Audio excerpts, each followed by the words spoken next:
Ces décisions ont permis de sauver le scrutin présidentiel de 2024, ce qui traduit une résilience de notre système, voire une immunité. Mais il ne faut pas occulter tout autant que ce système porte quelques germes pathologiques révélés par le bilan. Ce sont les aspects non rassurants ou à risque. L'examen clinique de notre patient, qui est le processus électoral, révèle qu'il souffre de quelques pathologies qui l'exposent à des risques. Il faut les relever. D'abord, l'essoufflement de la démocratie représentative, les limites de l'hyperprésidentialisme, cette conception du pouvoir qui fait que l'on continue d'enregistrer des alternances, mais elles sont toujours dévoyées. La rupture de confiance entre les citoyens et les organes de contrôle et de supervision des élections. La floraison des partis politiques, le coût des élections. On a parlé de 152 millions de bulletins de vote qui ont été produits. L'absence d'un véritable juge constitutionnel garant de la liberté de candidature. Le juge a sauvé certes le scrutin, mais il a décimé la liberté de candidature. Un potentiel conflit entre juges constitutionnels qui invoquent son statut de régulateur, arraché ou conquis, tiré de l'esprit de la Constitution, et le président de la République qui, en vertu de l'article 42 de la Constitution, est le garant du fonctionnement régulier des institutions de la République. Le contrôle des parrainages qui reste problématique et encombrant pour le juge constitutionnel. L'on peut regretter que d'autres insuffisances ne soient pas relevées, faute de temps. Il en est ainsi, par exemple, du contentieux de la fixation de la loi électorale. La loi fait l'élection. L'état civil, parlons-en. Je dis souvent au Sénégal, on oublie souvent de relever le vote des morts. Notre fichier est rempli de morts. En 2014, le principal contentieux qui avait opposé Mme Aïssata Tall Sall et Racine Sy, c'était le vote des morts. Notre fichier n'est pas mis à jour. C'est pour cette raison, d'ailleurs, on ne peut pas avoir une idée précise du taux de participation à partir du moment où le fichier contient non seulement des morts, mais également ces citoyens déchus de leur droit de vote du fait des condamnations pénales. L'informatique est aussi ce corps étranger qui peut être dénommé logiciel, codage, décodage, qui fragilise notre immunité électorale. La recevabilité des candidatures est désormais subordonnée à des caprices d'un logiciel ou d'un informaticien du Conseil constitutionnel. Notre système électoral donc souffre de toutes ces pathologies. Certes, son pronostic vital n'est pas engagé, mais il paraît nécessaire de trouver un remède.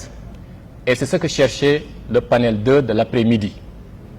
Le remède ou perspective de réforme. Là aussi, on a mobilisé de très grands experts. M. Ibrahim Khan, le modérateur, M. Bissaria, le professeur Aziz Kébé, M. Moundiaï Sissé et le professeur Mohamed Ngoudemboub. L'objectif de ce panel était de prescrire une ordonnance qui peut guérir notre système électoral.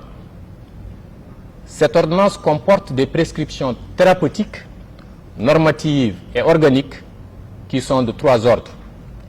Elle concerne le président de la République, les organes de contrôle et de régularité des élections et enfin les actes préparatoires. Le président de la République. Il ressort des débats qu'il urge de clarifier les statuts du président de la République nouvellement élu en apportant particulièrement des précisions sur son immunité, la prestation de serment, sa valeur, la formalité et quand elle doit intervenir, la responsabilité pénale, la redevabilité en réformant donc l'article 37 de la Constitution du Sénégal. Apporter aussi des précisions sur la déclaration de patrimoine, son champ d'application, sa valeur, sa sanction au cas où on n'observe pas la formalité, sa mise à jour, son contrôle et sa publication en ligne. Et que se passe-t-il aussi après l'exercice de la fonction? Clarifier également les attributions du chef de l'État sortant après l'élection de son successeur. Quelles sont les décisions qu'il peut prendre? nous avons constaté que le président sortant, M. Macky Sall pour ne pas le nommer, jusqu'à la date du 28 mars, soit à 4 jours de la fin de son mandat, il continue à prendre des décrets et des décrets de haute portée. N'est-il pas le moment d'encadrer les attributions du président sortant? Vérifier davantage la limitation des mandats en réformant l'article 27 de la Constitution. Adopter une loi organique qui fixe les statuts du président de la République et éventuellement celui du gouvernement au même titre que les autres institutions de la République. Pour les réformes qui peuvent concerner les organes en charge du contrôle et de la régularité des élections. D'abord, il faut rationaliser les compétences du Conseil constitutionnel en matière électorale, en lui retirant les attributions relatives aux opérations électorales, notamment le contrôle de parrainage, en les confiant à un organe autre que le Conseil constitutionnel. Ça peut être une Sénat renforcée ou un autre organe indépendant qui sera créé. Créer un organe électoral autonome, isolé de l'administration classique, pouvant gérer et centraliser toutes les opérations préélectorales, y compris les candidatures, et le Conseil constitutionnel ne sera saisi dans ce cas qu'en dernier ressort. Instituer une Cour constitutionnelle apte à garantir et à préserver les droits fondamentaux.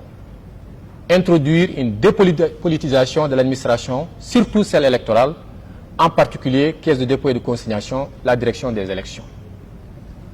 Enfin, pour les actes préparatoires qui concernent principalement le droit de vote et l'éligibilité, afin d'avoir un fichier des électeurs mis à jour et arrimé à l'état civil et au registre des condamnations du ministère de la Justice. Ces trois organes doivent pouvoir communiquer en permanence. Permettre aux citoyens en détention préventive de s'inscrire sur les listes électorales, mais également de voter. N'oublions pas que cette année, on a enregistré un candidat en détention préventive. Et donc, on doit pouvoir aussi avoir un électeur en détention préventive. Il faut allonger les délais de consultation du fichier électoral, qui est aujourd'hui de 15 jours de la date de l'élection, en modifiant l'article L11-7 du Code électoral. Certifier les parrainages des députés par le bureau de l'Assemblée nationale, sécuriser les fiches de parrainage pour éviter les falsifications, réformer la condition de nationalité en précisant davantage les modalités d'application de l'article 28. Il est quand même curieux de constater au Sénégal en 2028, pour juger de la recevabilité d'une candidature au niveau national, il faut interpréter une législation étrangère. Ce qui veut dire en deux termes, si demain c'est une candidature, une nationalité chinoise qui est mise en cause, le juge constitutionnel sénégalais serait amené à aller interpréter le droit chinois. C'est irréaliste. On ne peut pas juger de la recevabilité d'une candidature au niveau national en interprétant la législation étrangère. Toutes ces réformes envisagées doivent se faire sur la base d'une démarche consensuelle. Monsieur le Président, distingués invités, je viens de faire l'inventaire des prescriptions faites par les experts qu'il faut prendre en compte dans les meilleurs délais.